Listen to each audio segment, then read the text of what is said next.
On today's video, library books, Tiffany lamps, and birthday candles, oh my. Hey productivity pals, welcome back to You to Do You, the channel where we figure out how to customize all those productivity tools and hacks out there for you and your brain. I'm Valerie and I'm a nerd for this idea of you doing you. Let's dive into the details of what works for you. Now, if you saw the title of this video, you know I have an opinion about something that probably doesn't work for you, using your email inbox as your to-do list. To break this down, let's walk through some important characteristics of good task or to-do list systems, whatever you want to call them, and let's see how email stacks up as a to-do list tool. First off, a good to-do list system is universal. It encompasses all of your projects and all of your tasks. Now, they may be separated or parsed out by category, by area of responsibility, or other factors, but it covers the totality of what it is that you are up to. Okay, so let's see how email stacks up on this one. Not great. Email is very email focused. Back when I was using my email as my to-do list, I would tend to disregard or forget stuff that wasn't in my email inbox.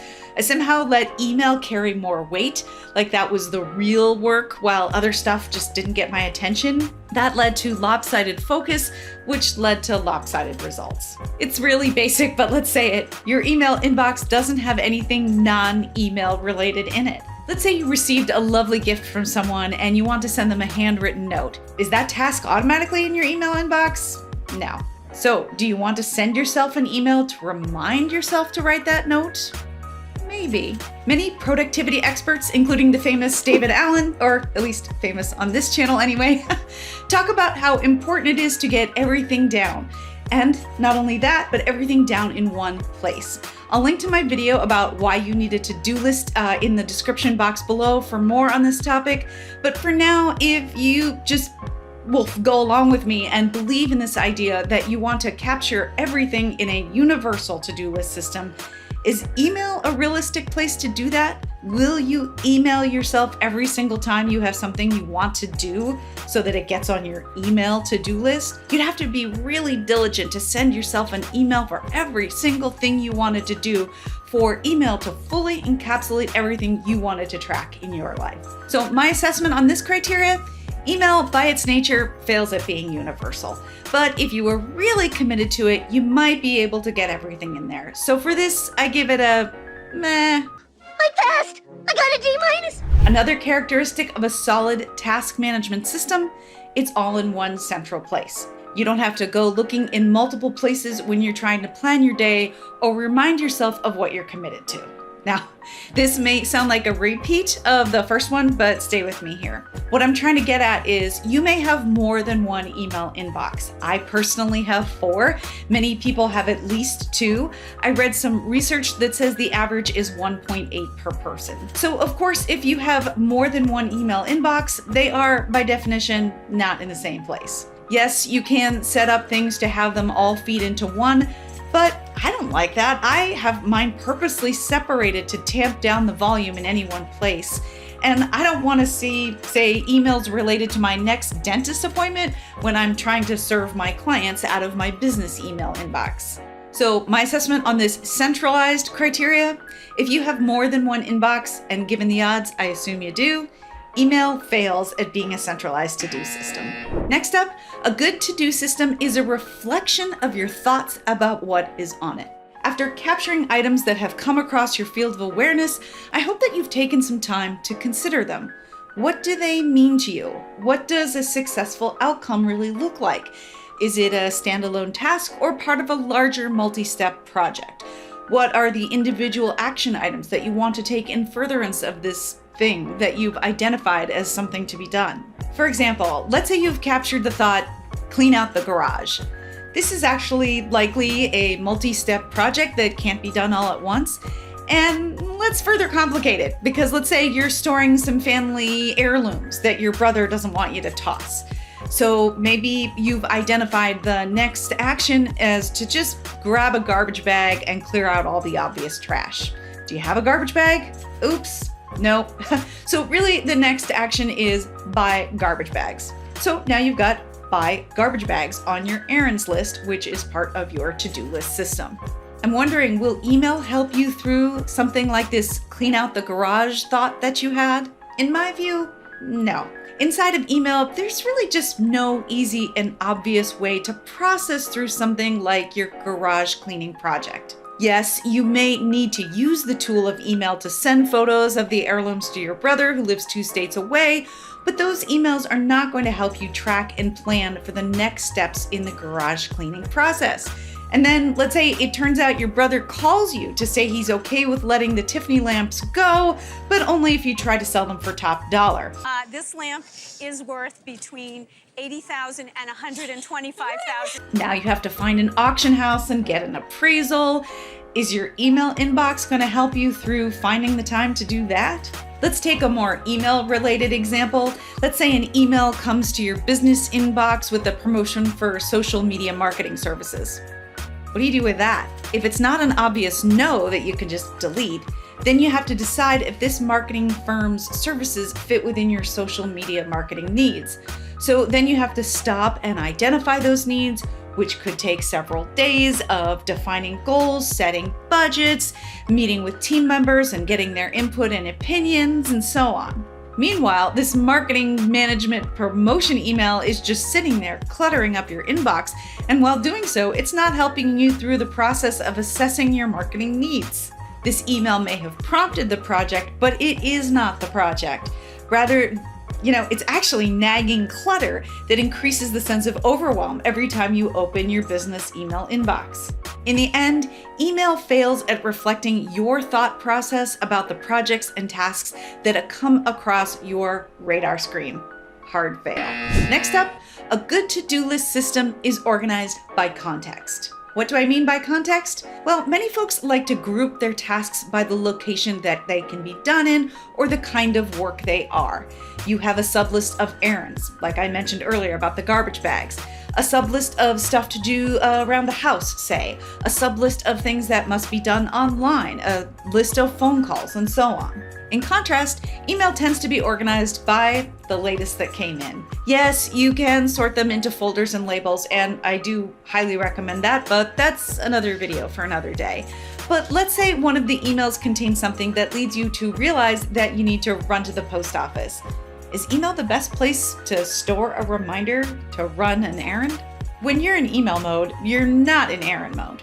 Plus, you probably have other errand reminders elsewhere, and it's not going to be awesome to have those reminders in 2 different places. You might end up forgetting one of the errands and have to go out again. In the end, well, while it's not ideal because you can do some organizing to separate different emails into different context folders or give them different labels, I'm going to give email an okay rating on this one. Next, a good to-do system allows you to easily indicate to yourself the most important tasks that you want to work on first. Again, email tends to be organized by the most recent on top, but just because something came into your email inbox recently does not mean it's the most important.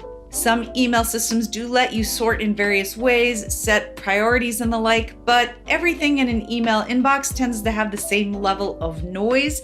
It's all kind of yelling at you at the same volume. Importance and recency are not the same thing. With an email inbox, you have to take extra work to indicate to yourself which items you want to address first. I personally hate the look of flags and stars in my inbox. I think they clutter up the visual space. And because of this, I don't really have an effective way to determine which email is the most important to attend to. But because you could use flags and stars, I'm going to give email an okay rating on this issue of indicating importance. Next characteristic of a solid to-do list, it contains only actionable items. Reference materials, project notes, recreational reading, educational reading, incubating items, that is, things that aren't relevant yet until some time passes, notifications, advertisements, none of this belongs on your active to-do list. Yes, some of those might be part of a larger to-do list system, but they don't belong on a list of things to do, of action items. Your to-do list should be vibrant and shiny. It should excite you and spur you on to take action. It would be a depressing, cluttered mess if you let a bunch of junk on there. I'll link my video in the description box below about using a waiting for list so you can check out more about how to keep your to-do list bright and shiny. How does email stack up on this one? Well, if your email is anything like mine, you receive all kinds of things throughout the day, and actually through the night too. Email never stops. But you could receive reference material, stuff to be read later, and advertisements, notifications. You might have emails parked there that you're waiting for a reply, and so on. These can clutter up your view and be distracting when you're trying to view a list of action items. So on the matter of your to-do list only containing actionable items, email definitely fails. Moving on, with a good to-do list, it is clear what action you plan to take. The item is in verb form and tells you what to do. Drop off the books at the library, call Frank, work on presentation, and so on. How does email do on this one? Not well. An email doesn't by its nature tell you what action you need to take. Do you just need to reply with thoughts that are in your head? Do you need to grab information provided by the sender and incorporate it into a larger project that you're working on? Do you need to decide if you want to donate to the campaign that is soliciting support from you with their email? Emails are not, by their nature, a clear list of action items with active verbs. Survey says, fail. All right, let's continue. In a good task system, the name of the task is self-evident, evocative and exciting even. Like I said a moment ago, it's drop off, call, work, do. Let's see. Email subject lines can say anything and would only by luck tell you what the task actually is. Yes, a marketing email may tell you to buy now while supplies last, but most of them say things like, your statement is available, or forward regarding Tuesday's meeting. Those subject lines aren't doing anyone any favors. Verdict? Fail. Okay, we've got just a few more characteristics of a solid to-do list system to consider, but just wanted to pause and ask that if you're getting value out of this video, can you take a second to tap that like button so others can find the video? It really helps out the channel. Thank you. Okay, so diving back in, a good to-do system may contain multi-step projects, but each task in the system, each to-do item is a single actionable task. The idea is to populate your to-do list with stuff that you can actually do, so that when you get down to it, you can just dive in. No confusion, no wondering which part of the project you're working on, no ambiguity. A to-do item is not mom's birthday. That might be a multi-step project, but it is not a to-do item. A to-do item, a task, is call bakery and order the cake. It's text Kelly to get the head count. You get the idea. How does email do on this one? Well, the truth is, a single email can contain multiple tasks for you to follow up on. Maybe your coworker sends over the minutes from the latest meeting and you've been assigned 3 follow-up tasks. Or maybe your boss forwarded you a response from a client and that contains first a research project for you, as well as client-specific requirements that you need to incorporate into your segment of the client project. None of that is clear, actionable, single tasks. It's a jumble of several mixed together under the subject line like meeting notes or response from client. So on this one, you guessed it. Fail. Another characteristic of a successful to-do list, they don't distract you. They help you remember what you want to execute. You can check in on them, get clarity, and then move on. So how does email stack up? Ugh. Earlier, I went looking for a real-life, uninspiring subject line in my inbox to give you some examples, and I ended up wasting 10 minutes reading old emails from 2013. What a ridiculous time suck. And especially since email is nearly constantly coming in, there's always something new to grab your attention. You don't have to go back to 2013 to get distracted. So clearly, this one is a fail. All right, with all of that, I hope I've made the case to you that you might want to think twice about using your email inbox as your to-do list. A bunch of fails and a few mehs is pretty lousy. Are you still using your email inbox as your to-do list? Are you ready to fight me on this one? Let us know in the comments below. Now, all of this doesn't mean you shouldn't organize your email inbox or boxes to work for you. I have some upcoming videos planned about organizing your email, so be sure to hit that subscribe button and the notification bell so you can hear about future videos when they come out. Meanwhile, I don't want to bash email. It's a lovely way to communicate asynchronously with all sorts of people in your life. And more to the point, email does give rise to lots of tasks that need to be managed. And if you're not using your email inbox to manage those tasks, you will have to find a way to transfer those tasks to that system. And that's no small thing. It can take some extra time. So before we go, I leave you with a tip. Many to-do apps allow you to forward emails to a dedicated email address for your account on that app. In most cases, the subject line of the email will become the name of the task, so you'll probably want to update the subject line before you hit send. You can often add symbols in the subject line to tell your to-do app how to categorize that email and turn it into a task. Take ToDo, for example. You can indicate the context, the status, the due date, the priority level, and so on as you send the email to be turned into a to-do item. After sending the email to your to-do app, you can tuck it away out of your email inbox. And from then on, you'll work out of your universal, all-in-one place task management system that has all the ideal characteristics I was talking about earlier, rather than your not-so-awesome inbox. I mentioned earlier my why you need a to-do list video and my waiting for video. Those should be floating on the screen now, so you can hop over to one of those to keep the productivity love fest going. Thank you so much for watching, and I'll see you next time.